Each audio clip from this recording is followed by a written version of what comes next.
But at home, he welcomes visitors from the communist world. Kano leads the applause. Со всякого рода наследием колониализма.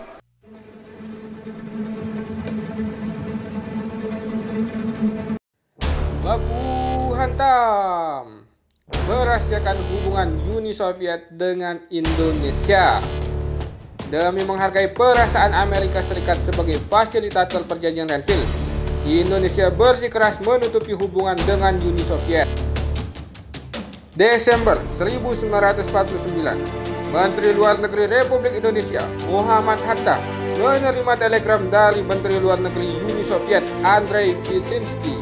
Bunyinya, atas nama pemerintah Uni Soviet, saya dengan hormat menginformasikan kepada Anda, sejak pengakuan kedaulatan Republik Indonesia pada 27 Desember 1949 di Den Haag, Belanda, pemerintah Uni Soviet memutuskan mengakui kedaulatan dan kemerdekaan Republik Indonesia dan akan membangun hubungan diplomatik dengan Indonesia. Pada 3 Februari 1950, Hatta memberi balasan kepada pemerintah Uni Soviet. Ia mengatakan bahwa pemerintah Indonesia telah menerima keputusan pengakuan dari Uni Soviet dan merencanakan hubungan diplomatik dengan negara yang wilayah mencakup Asia dan Eropa tersebut. Saling membalas telegram itu merupakan bukti hubungan diplomatik kedua negara secara resmi. Namun jika dilihat ke belakang, hubungan Indonesia dengan Uni Soviet sebenarnya telah dirintis sejak 1947. Melalui seorang tokoh muda komunis bernama Suripno, Indonesia telah lama mengincar pengakuan politik negara adidaya ini. Meski hubungan yang dijalin saat itu tidak mendapat pengakuan resmi pemerintah, bahkan terkesan ditutupi dari pemberitaan di dalam negeri. Diplomasi rahasia. Pertengahan 1947, Suripno meninggalkan Indonesia untuk menghadiri kegiatan Kongres Pemuda Sedunia, World Federation of Democratic Youth atau WFDY. Selamat Muljana dalam kesadaran nasional dari kolonialisme sampai kemerdekaan, menyebut jika Suripno mulai menetap di Praha begitu Kongres selesai. Ia ditunjuk oleh Menteri Luar Negeri Agus Salim sebagai wakil Indonesia di Eropa Timur. Ia diberi wewenang menjalin hubungan dengan pemerintah Uni Soviet. Sementara menurut berita Pelita Rakyat 3 Juni 1948, mandat yang dibawa Suripno di Uni Soviet datang dari Presiden Soekarno. Presiden menunjuknya sebagai wakil resmi Indonesia. NJF Sanstra, Direktur Surat Kabar The Free Press di Surabaya, pernah menemukan sepucuk surat bukti mandat untuk membuka hubungan diplomatik dengan Uni Soviet di kediaman Suripno di Yogyakarta. Ditemukan surat jalan lengkap dengan stempelnya buat perjalanan Suripno dan sepucuk surat yang ditandatangani oleh Presiden Soekarno, di mana diberikan kewajiban kepada Suripno untuk mengadakan hubungan persahabatan dengan negara Eropa Timur dan Uni Soviet. Ditemukan juga sepucuk surat balasan dari Rusia yang ditulis dalam bahasa Rus, tulis Pelita Rakyat 30 Desember 1948. Rupanya di dalam negeri, hubungan dengan Uni Soviet itu harus dirahasiakan oleh Perdana Menteri Amir Syarifuddin. Hal itu dilakukan agar hubungan Indonesia dengan Amerika Serikat tetap terjaga baik. Mengingat pada masa 1947 hingga 1948 sedang berlangsung perundingan antara Indonesia dan Belanda yang ditengahi oleh Amerika Serikat. Selaku ketua delegasi, Amir Syarifuddin segan melukai pihak Amerika yang memimpin perundingan. Lagi pula, delegasi Republik Indonesia mengharapkan bantuan pihak Amerika dalam menghadapi delegasi Belanda. Oleh karena itu, hubungan Uni Soviet Indonesia tersebut tidak diumumkan, tulis Mulyana.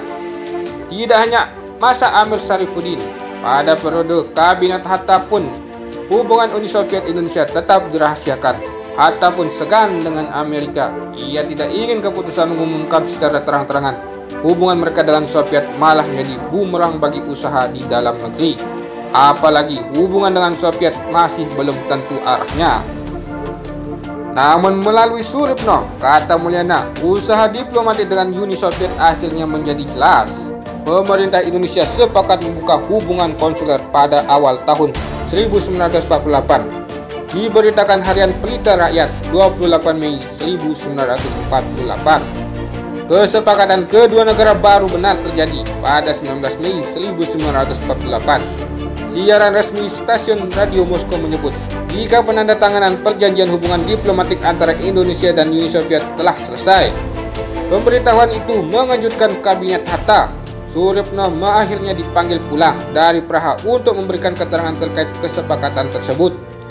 Suryapno tiba di Yogyakarta pada 11 Agustus 1948. Setelah memberikan keterangan kepada Menteri Luar Negeri, Suryapno didampingi sekretariatnya Suparto menghadap Soekarno. Rupanya si sekretaris adalah Musso, salah satu tokoh PKI yang mengasingkan diri ke Moskow pada 1926. Ia menggunakan nama Suparto demi memelihara keamanannya selama di Indonesia. Rahasia bocor. Setelah pertemuan dengan Soekarno, Suryapno dan Musso memberikan ceramah di Badan Kongres Pemuda Republik Indonesia. Keduanya menceritakan perjalanan hidupnya di Eropa.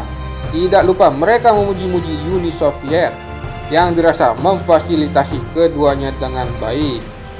Dalam kesempatan tersebut, Musso mengakui dirinya berandil besar dalam melancarkan proses pengakuan Uni Soviet kepada Indonesia. Pengakuan itu sangat penting karena Uni Soviet adalah satu-satunya negara yang ditakuti Amerika Serikat, ucap Musso. Demikianlah hubungan Uni Soviet Indonesia yang sekuat tenaga dirahasiakan Kabinet Amir Syarifuddin dan Kabinet Hatta. Begitu saja dibocorkan Suryapno dan Musso. Dalam waktu singkat, rahasia itu menjadi konsumsi publik. Pihak oposisi yang banyak beraliran kiri tidak membiarkan begitu saja kesempatan tersebut. Melalui pers mereka, berbagai tuduhan terhadap pemerintah dilayangkan. Hatta dianggap antek Amerika Serikat. Ia juga dituduh tidak konsisten memberantas imperialisme. Pers Belanda tidak ketinggalan menyebut Indonesia telah terpengaruh komunisme. Pada tahun 1948, tepatnya 22 Agustus, Musso berbicara di alun-alun Yogyakarta. Kegiatan itu dihadiri oleh ribuan masyarakat dan beberapa mahasiswa Uni Soviet. Musso kembali menyebut Uni Soviet sebagai yang berjasa. Ia menyudutkan pemerintah Hatta dengan menyebut pilihannya dalam menjalankan peran perundingan Ransun adalah kesalahan. Intinya, Musso membakar hati rakyat dan mengorbankan antipati terhadap Kabinet Hatta, tulis Mulyana. Akibatnya, bocornya informasi terkait hubungan Uni Soviet dan Indonesia dari mulut Suryapno dan Musso. Tuntutan pelaksanaan persetujuan keduanya semakin gencar di masyarakat. Banyak yang menganjurkan, terutama dari golongan kiri, agar Indonesia memihak blok Uni Soviet dalam menghadapi Belanda. Menanggapi hal tersebut, Menlu Agus Salim dalam sidang KNIP menegaskan jika pemerintah tidak menutup pengakuan dari pihak manapun, pemerintah juga tidak berencana membatalkan persetujuan yang telah disepakati. Mereka hanya perlu menimbang pilihan terbaik demi kepentingan kedaulatan Republik Indonesia. Sekian hubungan pasang surut Uni Soviet dan Indonesia yang harus dirahasiakan untuk menjaga perasaan baper Amerika. Sekian berita ini yang dilansir oleh Historia ID. Wassalam. Jangan lupa baku hantam di kolom komentar dan juga di subscribe, like, comment.